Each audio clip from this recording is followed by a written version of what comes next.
Dear students, today I am going to deliver a lecture on one of the pteridophytic plant known as Marcilia. Marcilia, a pteridophytic genus commonly known as water fern, usually grows in mud, shallow ponds and pools with the leaves floating on the surface of water. Its species are ubiquitous, that means they are distributed throughout the world but are more common in tropical Africa and Australia.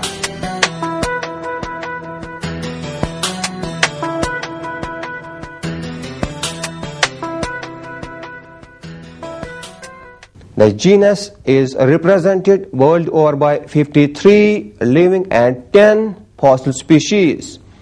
In India, Marcilia is represented by 9 species. Of these 9 species, Marcilia minuta and Marcilia quadrifolia are most common and widely distributed one.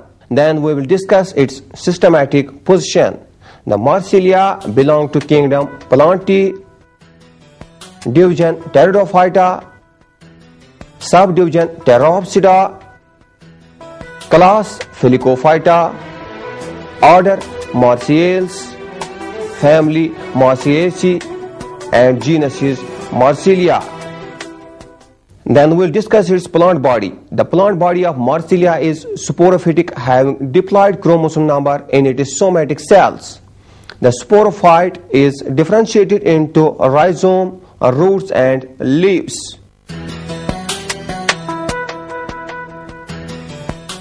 We will first discuss about the rhizome. The stem is long and slender. It either creeps on the surface like stolons or slightly below the surface of the soil, just like rhizome. It is grow extensively and is branched. The stem is divisible into distinct nodes and internodes. The internodes are long in case of hydrophytic species, that means those species which grow in water bodies, and they are short in subterrestrial or xerophytic species. Then we'll discuss about the root. The primary root formed on the stem, it is short-lived and it is replaced by adventitious roots which arise gradually at the nodes on the underside of the stem. Then it is leaves. The leaves arise from the upper side of stem and are arranged in 2 alternate rows. They are long, petiolated and compound. The leaf lamina is usually divided into 4 leaflets of the same size. They spring from tip of the petiole so that the leaf apparently looks like quadrifoliate. At the base of the petiole, many bean-shaped or oval and stalked structures arise, which are called as spore corps.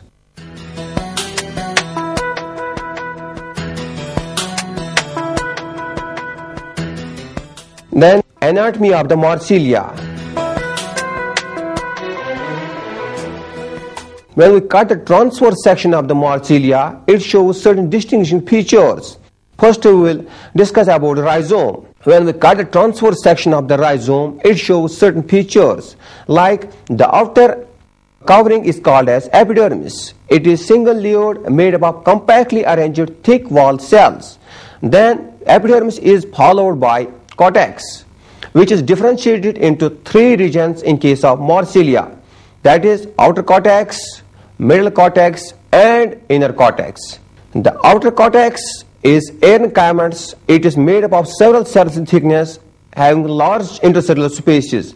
These erenchymes cortex, they help the plant to float on the surface of water. Then it is followed by middle cortex, which consists of sclerenchymal tissue, and then inner cortex is solid tissue made up of several cells in thickness. Then the vascular bundle which is present in the center, it is saphenostele. It is limited externally and internally by endodermis, hence called outer endodermis and inner endodermis respectively.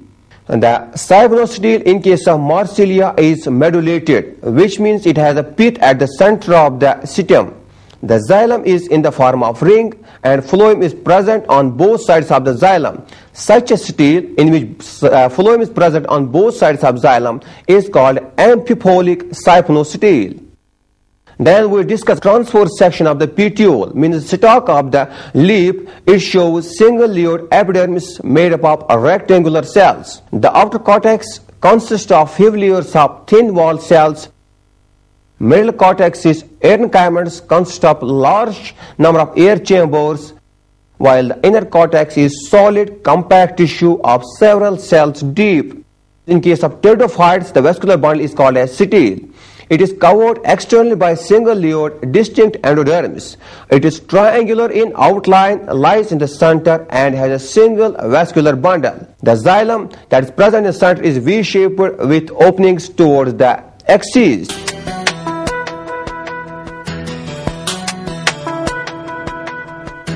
Then, when we cut the transverse section of the leaflet, it consists of upper and lower epidermal layers, each made up of single layer of parenchymatous cells. The continuity of epidermis is interrupted by sunken stomata. Stomata are usually restricted to the upper epidermis in case of floating leaves. Then the ground tissue, that is mesophyll, it is present in between the upper and lower epidermis and is differentiated into palisade and spongy parenchyma. The palisade part, which lies just beneath the upper epidermis, it consists of columnar cells rich in chloroplasts, while as the spongy part, which faces the lower epidermis, it consists of rounded cells. However, in case of submerged species, there is no distinction between palisade and spongy tissue. Vascular bundle in case of this leaf they are embedded in the mesophyll tissue. They are concentric in nature, which means that xylem is surrounded by phloem.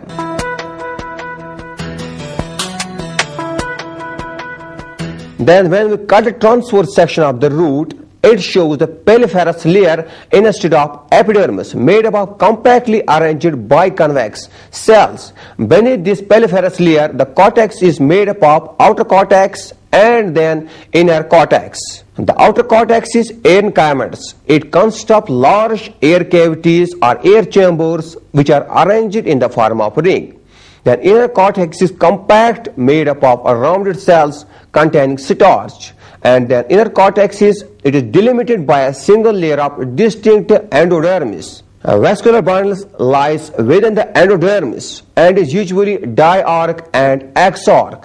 The xylem is plate-like and occupies the center of the setile. That means protoxylem consists of small mass of cells and is lying towards the periphery, that means towards the pericycle, while as metaxylem, which consists of large number of cells, it is made up of plate-like and occupies the center of the leaf. Then we talk about the reproduction in case of Marcilia. Marcilia reproduce by vegetative as well as sexual means. Vegetative reproduction in case of Marcilia, it occurs by the formation of tubers, which are small bud-like structures containing reserve food material arising from the subterranean branches of the rhizome. Then I will discuss about the sexual reproduction.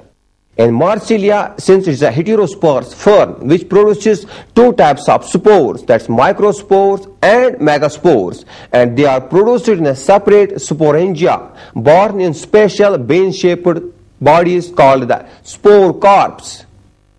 Usually, one spore corp is present at the base of each petiole, but in some species, the number varies from 2 to 20. Sometimes the attachment of spore corp with a petiole shows so much variation that different species can be distinguished or delimited on this particular character. For example, in case of Marcilia polycarpa, many spore corps are attached on one side of the petiole in a single vertical row. In case of Marcilia quadrifolia, stalks are united with one another and then jointly inserted on the petiole. Then in case of Marcilia minuta, the stalk of all the spore corps are though free but are attached to the petiole at a single common point. Then we will discuss about the structure of spore corp. The spore corp is differentiated into a stalk and a body. The stalk is fused laterally to the back of the body of spore corp, generally forming a distinct structure or ridge called as a raphe. Then sori. When we cut the horizontal section of the spore carp, a ring appears in the form of dorsal and ventral mass. In this plan, both micro as well as megasporangia are visible as sori. These sori are the reproductive structures arranged in two alternating rows in the cavity of the spore carp. It is surrounded by an inducium, that is a layer which surrounds this sorus. The number of sori in a spore carp varies from 2 in case of Marcilia aegyptica to 20 in case of Marcilia quadrifolia and Marcilia vestata. The number of micro and megasporangia varies within species. In Marcilia minuta, a source has 4 to 8 megasporangia and 8 to 13 microsporangia. Then development of sporangia, how it develops. Since Marcilia is a heterospore fern, microsporangia produce microspores and megasporangia produce megaspores. The sporangia develop in a basipetal manner on the receptacle, that is the long axis of the sporangia. The megasporangia develop first at the top of receptacle and are therefore older one, while the microsporangia develop later along the sides of the receptacle. The development of microsporangium as well as megasporangium is almost similar in all the species of Marcilia. How it develops, how the development of the sporangia takes place. One of the cell formed at the apex of the receptacle functions as megasporangial initial.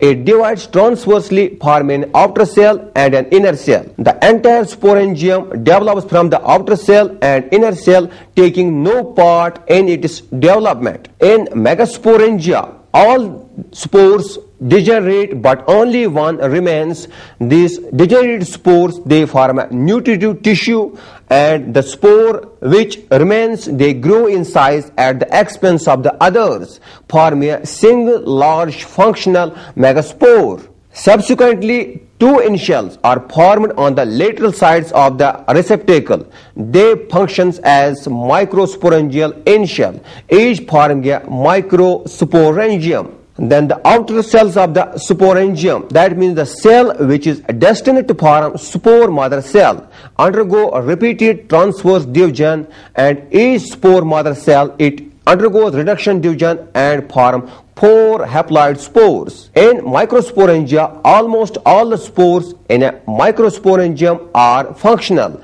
and they are smaller in size than megaspores. Then dehiscence, how they liberates, how these spore carps liberates. The dehiscence of spore carp. There is no special mechanism for the liberation of sporangia from the spore carp. However, they set free only when the wall of spore carp splits open. As the spore carp breaks at one point due to absorption of water, the sori come out along the gelatinous ring of the spore carp. And these sori, they function as mother cells of the gametophytic generation. Then gametophytic generation, how it starts. The microspores and megaspores, they germinate separately to produce male and female gametophytes. Then we will discuss about the fertilization. When one of the sporum, that is androcytes, it fuses with the egg to accomplish fertilization and form the diploid zygote. The zygote acts as a mother cell of the next sporophytic generation and develop into young sporophyte within 2 to 4 days after fertilization. Then embryogeny, when the fertilized egg, that's called as zygote, it enlarges in size and secretes a thin cellulose wall around it. This zygote, it divides vertically and produces 2 unequal cells.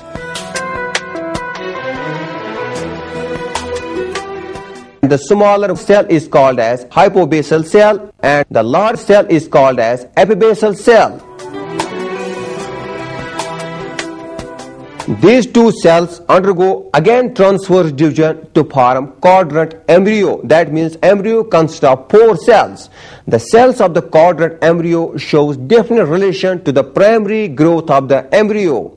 Then epibasal half produce shoot and leaf, while as hypobasal half it produces root and the fruit. Such a development where epibasal half produce shoot and leaf and hypobasal one produce root and fruit is described as lateral. Then at the time of differentiation of different primordia in embryo, the adjoining cells of megagametophyte divide periclinally, forming a thick calyptra which encloses and protects the developing embryo. The calyptra is greenish in color. A large number of rhizoids may develop from the base of the calyptra. The embryo gives rise to a young seedling that penetrates through the calyptra and grows into a complete sporophytic plant. Then overall life cycle of the Marcilia, we find alternation of generations, which means that Marcilia plant is a sporophyte which is dominant phase in its life cycle, contrary to the in case of bryophytes, where the dominant phase is haploid in nature, whereas in case of pteridophytic plant in which the Marcilia is placed, the dominant phase is sporophytic. This sporophyte comprises rhizome, root and leaves. It reproduces vegetatively as well as by means of spores. The spores are formed in sporangia on specialized structures called spore corps.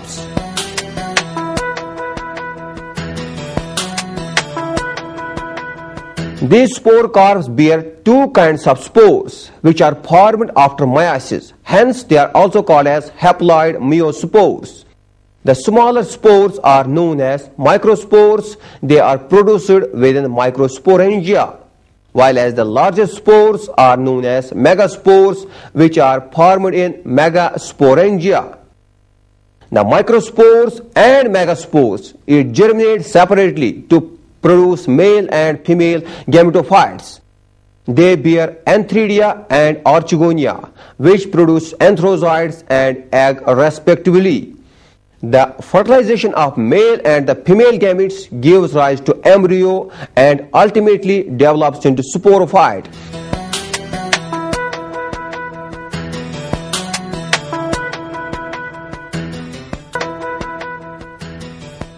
And thus once again starts its life cycle.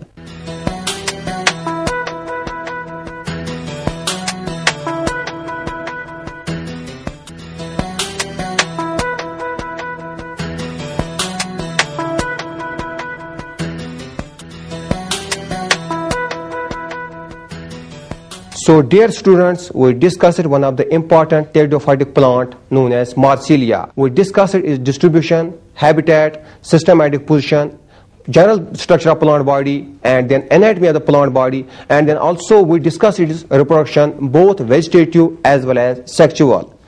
I hope that you understand Marcilia. We will see you in next lecture. Till then, goodbye.